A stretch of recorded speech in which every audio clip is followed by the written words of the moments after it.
Plenty Valley FM presents Sig's Flicks.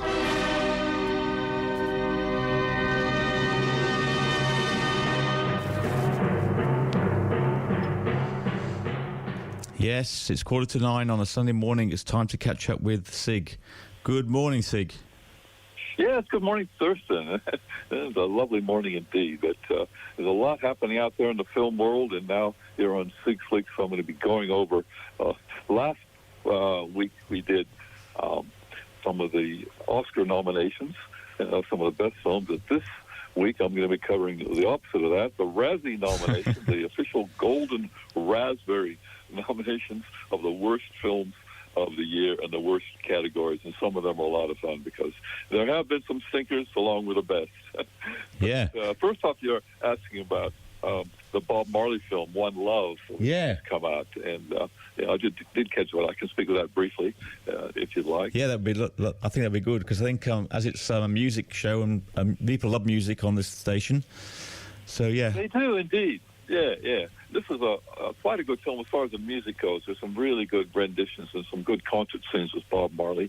The one problem I had with the film was it was all in a very heavy Jamaican accent. Oh. Very hard to pick the dialogue. I think it should have been subtitled. It's a bit hard to follow. Really? Some great music scenes, some great soundtracks on it. It didn't really get delved into some of the intricacies of his life and glossed over some things as far as when he won, when he was quite popular in the on the world scale. And it did go over The Exorcist, one of his big albums, and some of the recording and some of the problems he had with some of his crew, and the development of going over how he rose to going things and always concerned about a life back in Jamaica as he tried to go back there. But spread the love and get the people together and unite the politicians, sort of thing, when he came in towards the end with the concert when he finally went back to Jamaica to perform again. And it follows briefly as his diagnosis with cancer of the toe towards the end. Yeah. And from there, so it's a bio, basically, a little bit of that particular part of his life. Yeah, just part of his life, not his full life, just his life sort of getting through some of the concert areas, getting through and recording Exorcist and going from there and getting on with some of his music and putting the band together and getting into England and touring the world over there. But yeah, it was an interesting story. Very good music. So, the character, I think, was quite enigmatic. It was the actor that played him. But once again, I had a few issues because a lot of it was a bit hard to follow with the dialogue. I think Ziggy, his son Ziggy Marley was quite involved with the production of the film as well. He was, yes. Yeah. The family was involved with that. It was a good rendition of him. He presented in quite a good light, and. Yes, he was involved there. So, yep. You guys might want to see this. It sounds spectacular, but a few little niggles I had with that one. That's all right. Well, I think it comes out nationally on Wednesday, so Valentine's Day. Yeah. Yeah, that's the one.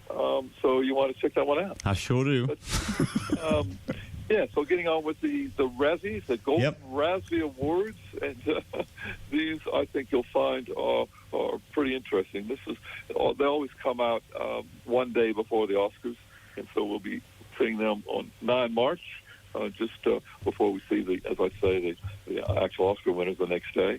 This is one day after Sig Flicks, always on the Monday. Yeah, that's right. And as the song goes, they'll be home on a Monday. But the Razzies are a lot of fun. It's only about 1,100 members from film critics and journalists from all U.S. countries and all U.S. states and several countries, and they always have a tongue firmly in cheek for some of the nominations there. But we have. I think the record is going this year for the Expendables. This is where Sylvester Stallone gets together a lot of the aging superheroes. Jason Statham back again in this one, and they get out there and they try and save the world. So it's mercenaries and going over and saving. Not superheroes in this one, but they're going over and saving things and getting together and looking after the bad people in the world, as they always do. Yeah. That's got 7 nominations, and we have Exorcist the Believer, which is a very bad remake of The Exorcist like 50 years ago. Yeah. We have the two twin girls possessed this time, and it's not necessary to try and dredge up that one, so that's got worthy nominations. Also, we have 5 nominations for Winnie the Pooh. Now, this is the first of the series where we have many beloved characters have come out of copyright 50 years later. That just happened with the original Mickey Mouse, believe it or not, so we can expect something along these lines. But Winnie the Pooh, Blood and Honey is just sort of a blood-soaked Wow. a horror film, violent interpretation of Winnie the Pooh, which is not necessary. Not a kids movie then. No, it's not. And so they're going over this and trying to remake it, and it wasn't very successful. And some people think it's a bit arty and goes well, and it's entertaining, but obviously they missed the beat on that one. Got 5 nominations for the Razzies. Also, we have 4 nominations coming in for Shazam, another superhero movie with a bit of a comedy scent. Fury of the Gods, that didn't go well. Another superhero in with 4 nominations. We have Ant-Man and the Wasp, Quantumania. Wow. Didn't go well there at all. But we have 3 nominations for worst film for Ghosted, and this is a film about secret agents to discover each other and try and go off and save the world. And we got in there. Also, for 3 nominations, we have Meg 2, the giant shark, getting out there and killing people and trying to rid the oceans of it. This is Jason Statham back in that one. Yeah. Meg 2, The Trench, that's a sequel, of course, too. And not very good. No. Not very good at all. Coming in with 2 nominations for which is even better because only 2 nominations for worst film categories. We have Indiana Jones and the Dial of Destiny. Harrison Ford back yet again, as famously de-aged in that one to show him quite a bit younger. We have Johnny and Clyde, where we have serial killers on the trying to rob a casino, and they have to deal with evil spirits looking after that one. If you can imagine a far-fetched plot there, not very good. Magic Mike, The Last Dance, with 2 nominations has come in, and that's with the Magic Mike dancer and his gang. And coming in at 2 nominations, we have Russell Crowe's The Pope's Exorcist, this one is with Russell Crowe, and he is involved with going over to Vatican and involved with, as you can imagine, an exorcism there, and he wasn't very good in that one. So that's the top number of nominations, looking at the Golden Raspberries, and looking a little bit more carefully at some of the categories. We have once again The Exorcist the Believer nominated for Worst Picture, and we have The Expendables, as I mentioned, also nominated for Worst Picture. The Meg 2, The Trench, about the giant killer shark, nominated once again for Worst Picture. And we have Shazam, The Fury of the Gods. That's one I haven't mentioned yet. This is more of a superhero with a bit of a comedy sense, a comedy angle, nominated again for Worst Picture. And Winnie the Pooh, once again, Worst Picture. And they're the top ones there. And so it's a tight field for bad movies. I was going to ask, so who actually can nominate for these? Well, that's again, there's a lot of interest in this one because there's a lot of tongue-in-cheek. But anyone can join for $20. All right. Or you can join for $500 for a permanent life membership. And it's usually normal people and journalists and film buffs and other people around. Yeah. And it's considerably less weight than the Oscars, which is, of course, more industry, but it's a lot of fun. Yeah, exactly, and it gives just an idea of what sort of things are out there. Exactly, and you can see, you want to get an idea of what to possibly avoid, or have a little laugh and go see these bad films just to think. And sometimes not too bad films or nominations are nominated. You wonder, what did that come from? And in particular, we have Helen Mirren, a very good established actor, who was nominated for Worst Actress in Shazam, as I just mentioned, Fury of the Gods. She plays a ruler of the universe who meant to dealt with and look after things. And it's a tongue-in-cheek, two-dimensional character, and she has a lot of fun with it. But she was nominated for Worst Actor in this. Wow. It was sort of a cameo, a very small role, and I don't know how she got in there.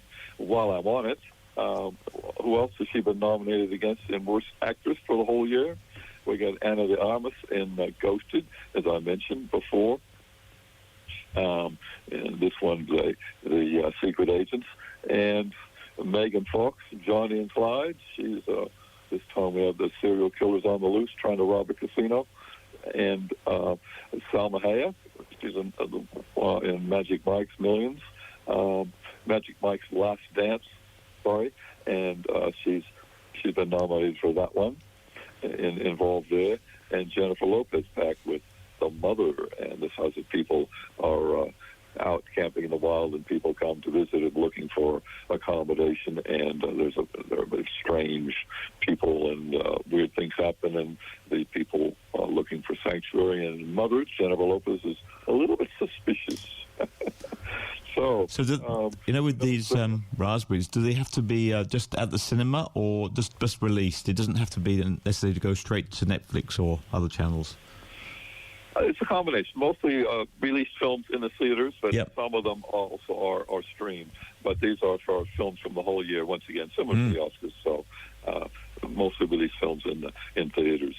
So, just looking very carefully, we have the Worst Director are very similar areas where we have some of the films there. Worst Director films for the Worst Picture. We have Reese Van Wakefield for Winnie the Pooh. We have David Gordon Green for The Exorcist, The Believer.